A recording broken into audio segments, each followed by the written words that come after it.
Well, good morning, everyone. Thomas Montgomery here. It is January 14th, 2025. We get together most weekday mornings with our distribution partners to talk about strategies, tips, techniques, share success stories, and support each of you. Today, well, you'll see on the shared screen the flyer in the background. And so this is a good one-page description of what you and I offer small businesses in terms of a fundable shelf corp. My goal today isn't to go through the flyer, but we have done that on a prior training. So at any point you need to go see prior trainings, you can go to our YouTube channel. It's the Business Paralegal page on YouTube, and you can see past trainings, including where we went through this flyer in detail. If you don't have a copy of this flyer to edit and put your call to action, your contact information on, I'd recommend getting with Madison, because this is one of the most effective descriptors of the value proposition. So I know for us, when we're enrolling clients directly, we provide this as part of the contract package. We actually put this as the first page of the Adobe or the DocuSign or what have you packet. You may want to consider doing the same. Frankly, I found a higher conversion rate if you do put the flyer as the first page before the actual terms and conditions, but that's up to you. All right, so today is the 14th. We get together with our distribution partners. Most of our distribution partners are resellers. We are opening physical stores, Shelf Corp stores, but those folks have a different specialized training that they go through and support. But most of you on this call are either current resellers or considering becoming a reseller. There's no cost to be a reseller. There's not even a contract you have to sign. There's no performance metrics. There's no, as I mentioned, no cost now, no cost later. If you're not a reseller and you'd like to become one, just email us. We'll send you the packet. Today's agenda, we're going to discuss fundability, which is very, very important. I don't think there's a more important topic that we could discuss than what it means to be fundable.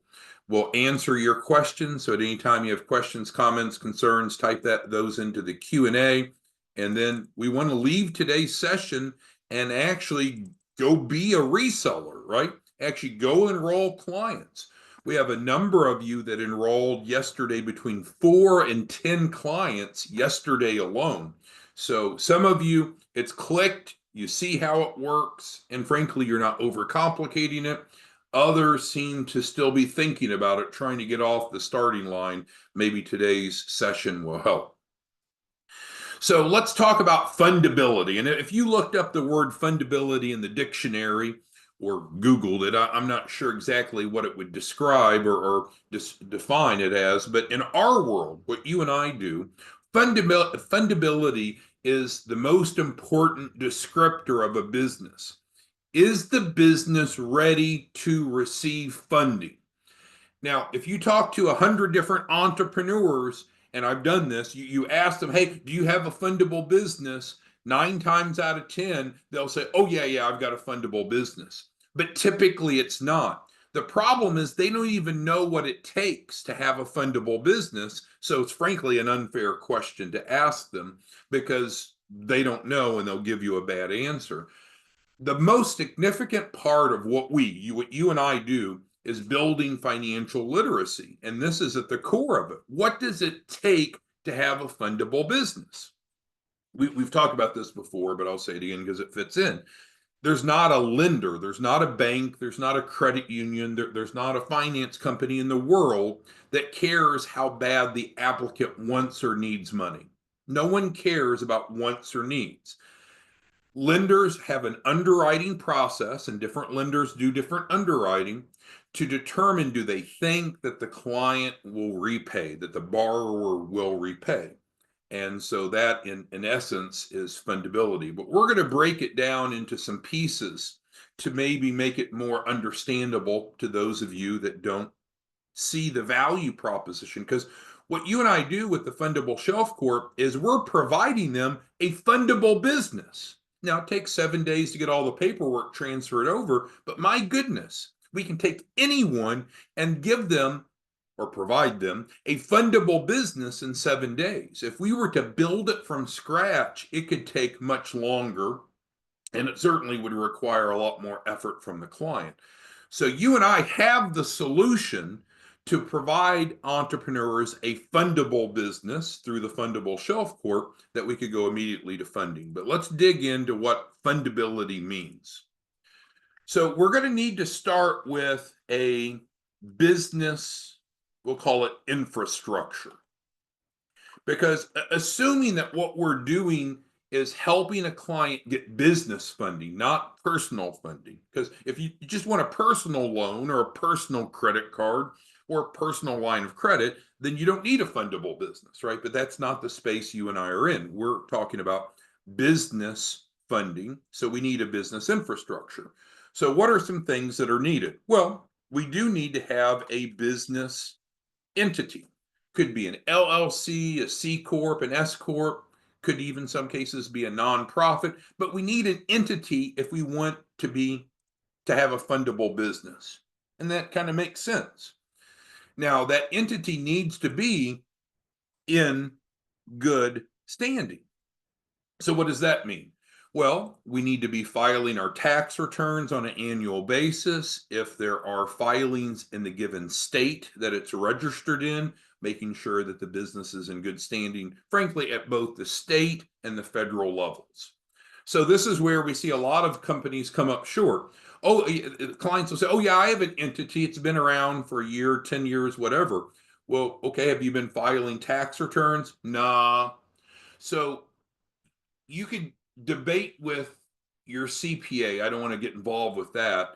That should a business that doesn't generate revenue still file a tax return? I know that Terrence is on here and he is a CPA. I think you might be surprised of what obligations you have for a business, even if it's not making money. But I'm not going to go into those compliance topics. But if we want to have a fundable business, we certainly need to have a business entity that's in good standing at the state and federal level. Makes sense. A lot of people don't have that. We provide that. That's that number one bullet.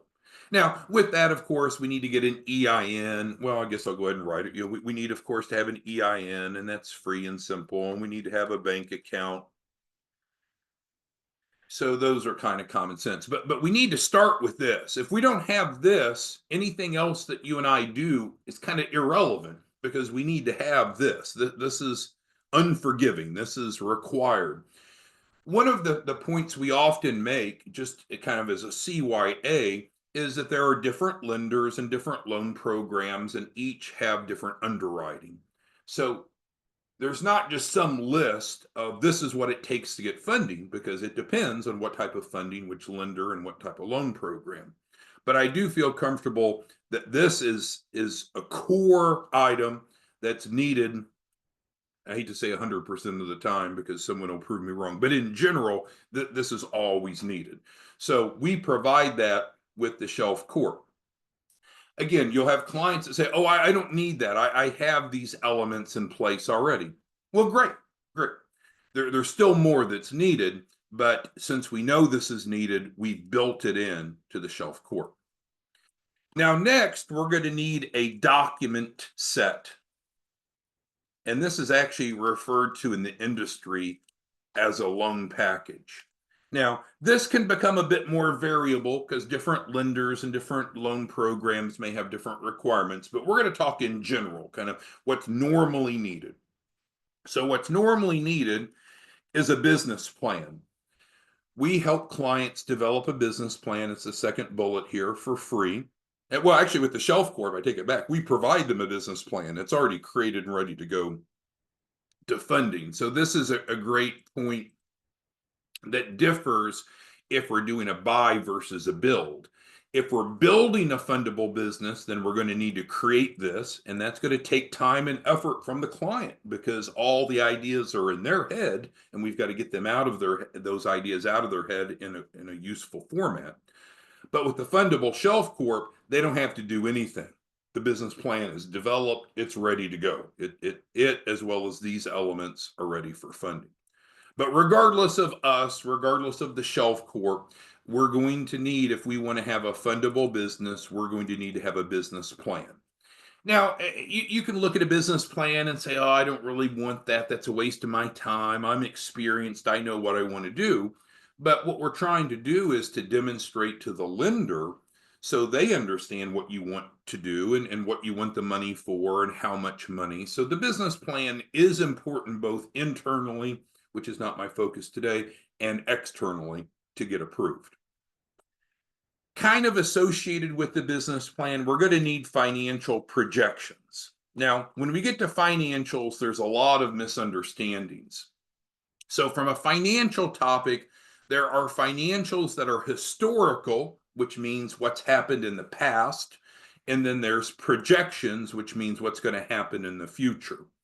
So, I guess we'll go ahead and divide that out. So, we'll put it before. So, we're going to typically need financials, and we're going to put parentheses around this. So financials would be often things like bank statements, a balance sheet, P&L, those types. So this here I'm referring to more as historical, and then we're also going to need projections. What you'll often run into is people that don't understand, and they'll say, oh no, I've got a new business, or it's a startup. People love to use the word startup. In the industry, the term startup means 2 years or less in business, and that's according to SBA. So a lot of businesses are startup, but I think what a lot of people are really trying to communicate is it's pre-revenue. I've not made any money yet. And somehow a lot of clients will think, well, I've not made any money yet, so none of this matters, right? None of this matters. They would just say all zeros. They don't realize, well, that's horrible. That's horrible to go try to borrow money, especially a lot of money, and say, I'm all zeros. So part of what we do with the Shelf Corp is we build out projections, certainly, and they're already built out, so the client doesn't have to lift a finger, put any effort into it. We'll provide the projections, but also we're going to create historical financials legally and ethically, because it's a mistake. It's a misnomer. It's wrong to think, oh, I don't need these things because I have a new business. We do want to create strong bank statements, and I'll get into this next section of our discussion to tell you how we do that legally and ethically. We're going to create a strong balance sheet. We're going to create strong financials because that's important. So those are all elements of the loan package. So certainly we need a business infrastructure. Some clients may have that, but in many cases they're not in good standing. But with the Shelf Corp, it's turnkey, all included. We're going to need the loan package. We can either help a client build it from scratch, but that takes time and effort and energy. Most clients don't want to put time, effort, or energy into it. Otherwise, it's all included in the Shelf Corp. So is that all it takes? So if I have these items, then am I ready to go get a big business loan? Well, before we come to that conclusion, let's go back and revisit. And some of you right now are rolling your eyes in your heads because we've talked often about the 3 C's. This is a topic that most of us learned in college. Many of us learned it in high school. Some of us learned it in middle school. I know for my son, who's a freshman in high school, he learned it last year in middle school. If you want to borrow money, there's a concept called the 3 C's, and that's built around credit, collateral, and capacity. Now, these items kind of overlap into the document set, so I don't want you to see them as mutually exclusive. But as we are talking about what does it take to have a fundable business, we would be remiss. We would be overlooking if we didn't emphasize that the 3 C's are important. So let's go ahead and take a quick dive into those. Now, with credit, I understand that there's 2 types, right? There's personal credit and there's business credit. I guess I should have capitalized that to be consistent. So there are 2 different types of credit. I understand that. Depending upon the loan source, they may or may not care about the personal credit worthiness. So there are some lenders, some loan programs that personal doesn't matter, but some of them do. These are separate, but it may be that both are relevant. Since we know that some lenders and some loan programs are concerned about the personal credit of the owner, we have built in, you see the bottom bullet, free credit improvement. This is not credit repair. We work with a team of attorneys and paralegals that actually can block derogatory items legally, and we don't charge for that. It's built in. That's why it says free. So if you're a reseller and you're out talking to someone about the shelf corp and they say, oh, well, you don't understand, I've got shitty credit, that's great. They're a perfect prospect for the shelf corp because we have a solution to that problem and it's built in and it's free. Now, in terms of business credit, we're going to also build business credit through the shelf corp. And the way that we do that, it typically, most people, well, especially if it's a newer business, in this case, these shelf corps will never have any bad credit on them. But most businesses don't have bad credit. Most businesses just don't have enough established positive credit. So what are we going to do? We're going to add trade lines. We're going to add positive primary trade lines to the company through the shelf corp so the company looks strong. So there's credit. That's one of the 3 C's. So often I talk to clients and they forget that there's 2 other C's. So there are 3 C's, and other clients will want to say, well, I've got really good credit, so the others don't matter. Or they'll just try to lump them all together. Now, there are some lenders that will look just specifically at one of the 3 C's, but in general, for normal business loans, all 3 C's are relevant. But the great news is that's what we've built into the Fundable Shelf Corp is we build all 3 C's. So let's move on to the next. I think credit's easily understood. Personal may or may not matter depending upon the loan source, but we help people improve their personal credit for free. It's not credit repair, it's done through a legal model. And then we help build positive business credit by adding trade lines. So I think that one's the easiest to understand. We'll move on. Collateral. Now, I think in our society, if we don't understand something, it's quick to dismiss it and almost ignore it, like it doesn't matter. But collateral matters. So collateral is what the borrower is pledging to the lender that if the borrower doesn't repay as planned, the lender has some way to mitigate their risk, something to take to recoup their losses, especially for working capital loans, because when that money's transferred over to the borrower, it's typically spent. So it's not as if the lender can somehow go get that cash back. It's been spent. So collateral is important. And most of our clients have what's called a collateral shortfall. They don't have enough collateral. So it's like, oh gosh, that's not going to work then. No, not at all. We provide collateral. So if you go down here to what's included in the shelf corp, the second to the bottom bullet, it's provided. So we're providing the credit assistance that's needed for free. We're providing the collateral that's needed for free. And then that takes us to the 3rd C. This is another, I guess, pet peeve of mine, because many times clients will, again, when you're out educating, we recommend that you use the 27 mistake curriculum. And if we've had a recent training on it, you can go back and view it. It covers kind of everything that's needed to have a fundable business. I'm approaching it from a little different angle and a little bit more concise. But just so you know, there is a formal presentation that you could be out teaching, or you could just play for the people or just give them the link. And it would cover A to Z. It's called the 27 mistakes. And we address all those areas. But capacity is an area that often people will overlook. Capacity sometimes is referred to as cash flow, or let's call it ability to repay. Now, this is a little bit more complicated, right? Because especially if we have a newer business, if we're providing someone a shelf corp, then If it doesn't have those historical P&Ls, those historical bank statements, the historical financials, how in the world do we convince the lender that we can afford the loan? Well, if we don't have the historical, then certainly the projections become incredibly important, and we build out 36-month projections. But in addition to that, we actually build in cash flow. And let's see if it's, I guess it's not listed on the flyer here. In some of the marketing, it is. We have what's called the Opportunity Fund. So in a perfect world, it's not required, but in a perfect world, every client that enrolls in the Shelf Corp will participate in the Opportunity Fund, and that's providing daily deposits into the business bank account.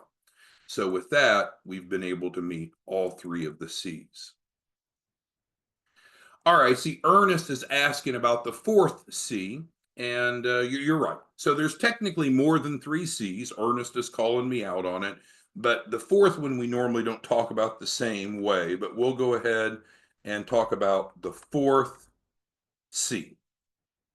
Other than Ernest, who remembers what the fourth C is? We normally don't talk about it because it's treated a little bit differently. But who remembers, if you could type into the Q&A, what the fourth C is? Because mainly we focus on the first three C's. All right, so Franz has got it. The fourth C is character. Little more difficult to get your arms around, but some lenders will care about character. That's a little more abstract, but we'll use us as an example, none of you, because I don't want to judge any of you. So in our case, we recently went and applied for a big line of credit, which we got approved, which is great. So what did the lender look at for our character? Well, they like the fact that we are licensed. They like the fact that we're insured. If I can spell it, insured. And they like the fact that we're bonded. So this is specific to our industry. Different people have different industries, right? So the measurement of character isn't the same for each industry. So you can't carry it from one business to another easily. But in our case, we got approved for a very large line of credit whereby they looked at our character. And what was important to them is that, are we licensed? Yes. Are we insured? So if we have E&O. So if we do something that's not right, that there's an insurance policy there to take care of clients. And then are we also bonded, which also protects clients? So character can vary based upon industry. Another measure of character, in addition to these types of examples, could be industry experience, is another category that could fall under character. So we're still under the fourth C. So let's say that you and I wanted, well, I'll give you a real example rather than a hypothetical. So I've told you this story before, but it's true. So when I worked at the SBA, had a father and son that came in. The father was about my age, middle age. The son was younger. The son was an expert welder. I mean, he could weld anything, and he could do ornamental welding and all kinds of advanced welding. The father had the really good credit, but the son had the really strong skill set. This man could weld anything. So they came to us to get an SBA loan to start a business for welding. So what had happened originally is the father wanted to borrow the money, wanted to be the borrower, but we couldn't approve the dad because it was for a welding business, and the dad was not a welder. It was the son. The dad lacked industry experience. So we had to bring the son in on the business, and then we got it approved. So industry experience can matter. Just think, if you said, hey, I want to go borrow $1 million to start a restaurant. Oh, okay. Have you owned a restaurant before? No. Oh, have you at least managed a restaurant before? No. Have you even worked in a restaurant? So you can kind of see. The way that we manage this, because everything that we do is legal and ethical, We build out the shelf corps where everything is under SIC code 8742, Business Management Consultants. It's something that anyone can fall under the category of. Anyone could be a consultant. So we have figured out legally and ethically how to build a business infrastructure, add the loan package, integrate the three C's, and even, as Ernest called me out on, even meet the fourth C. Now, you might say, well, wait, Tom, what if the client's buying a shelf court, but really they want to do something else? They don't want to be a management consultant. They want to be the welder. Let's go back to the welding example. Well, businesses can have multiple revenue streams. Actually, most successful businesses have some diversification. So as long as management consulting is one of the services, doesn't have to be the only service, then we meet the criteria. So let's open it up for questions, because what we've covered today is a deeper dive into the topic of fundability. If you want to get a business loan or get business financing, we need to have a fundable business. And we wanted today to better define what that means. Again, if you go to our past trainings, we have a 27 mistake curriculum. That's a more comprehensive discussion. But for our sake today, we understand to have a fundable business, we are going to need to have the infrastructure itself. We provide that for free. We're going to need to have the loan package. We provide that for free. And we're going to need to have the three C's. We're going to need, in general, to be credit worthy. We make sure that we have that. We're going to need to have collateral. We provide that. And we're going to need to, it's best to have capacity, and we provide that. Now, Frederick's asking, well, what if a client doesn't have one of these three things? Can they still get funded? Well, possibly so. There are different lenders. And so do we have some lenders that only care about credit, that do not care about collateral or capacity at all? Absolutely. Are there some lenders, some funding programs that are specifically collateral based? Absolutely. Are there some that are only based upon capacity without regard to credit or collateral? Yes. So there are some that incorporate some combination, but we need to have at least strength in one of the three C's. And if we want to go after traditional business loans, which have low interest, long repayment terms, our goal should be to be strong in all three C's. And as Ernest pointed out, quite possibly even the fourth C. All right, Claude's asking about if someone gets a shelf corp, can we help them also with the fourth C? Absolutely. Yeah. So do we require that our clients become licensed, insured, and bonded the way we are? No. But certainly as a management consulting firm, that would make your file even stronger. So is it required? No. Is it recommended? Yes, and we can facilitate that. I think what will happen is often you'll run into clients and they have solvency issues, and I'm trying to be more professional, but they're broke. You'll have some people that are broke and they're saying, well, this isn't going to work for me. That's not the case. We've been very successful working with people that have solvency issues because we realize that is one of the elements, and we're going to create that cash flow for them. All of a sudden, when people have daily deposits going into their business bank account, day after day after day, we can resolve the solvency issues. So someone can't come back and say, well, I can't afford to get that E&O insurance. And it's not much. I think it's like $100 a month. It's not much. But we're going to fix the underlying problem so we can have a fundable business. Who has questions, comments, concerns on fundability? You'll run into clients that'll ask you a question as if there's only one type of funding. So they're almost asking you like a yes or no, when the truth is it depends. So, they might say, well, does personal credit matter? Well, it depends, right? Some lenders don't care about it, some do, but don't worry about it. We've built that in. Does collateral matter, they'll ask you? It depends. Some lenders care about collateral, some don't. Don't worry about it. It's built in. Or I'm stone cold broke. Does that matter? Some lenders care about it, some don't, but we built it in. So that's the whole concept here. And that's why this adjective at the beginning, fundable shelf corp, makes us different. There are many places you could go get a shelf corp, but what you and I offer people is a fundable shelf corp that builds in these elements.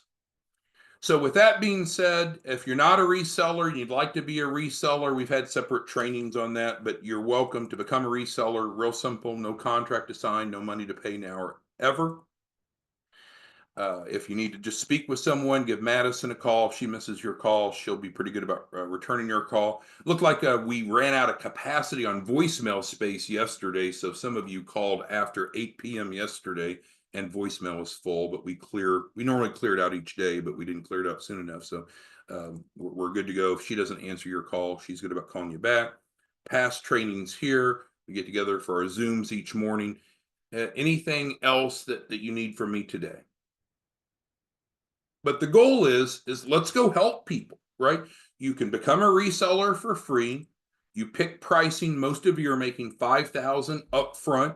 We're doing on each shelf corp you sell. We're doing a promotion this week where there's no out-of-pocket cost. So you can go to the marketplace and say, hey, what if I could get you into a fundable shelf corp that would help you have a fundable business? We'll get it to you fully documented within a week. We can go to funding then, and you have no out-of-pocket cost. I think you're going to find a lot of response. So, Frank, I know you were planning on doing 3 to 5 deals a day. How many did you enroll yesterday, Frank? How many for each of you? And we may already know it, depending upon if you submitted it, because you'll upload them into your Dropbox. But how many deals did each of you? This is my last question before we end. How many deals did each of you close yesterday? Which means you took the reseller packet that we sent you, which has the client agreement, you've edited it, and you have a client under contract. So I see a number of you, most of you did 3 to 5 deals yesterday, some more, some less, but that's great. Yeah, if you can do 3 deals, well, if you can do 1 deal a day, you're normally making $5,000 per deal. So that'll put you at 25,000 for the week. Not get rich quick, not like winning the lottery, but man, who wouldn't love to help people and make an extra 25,000 a week?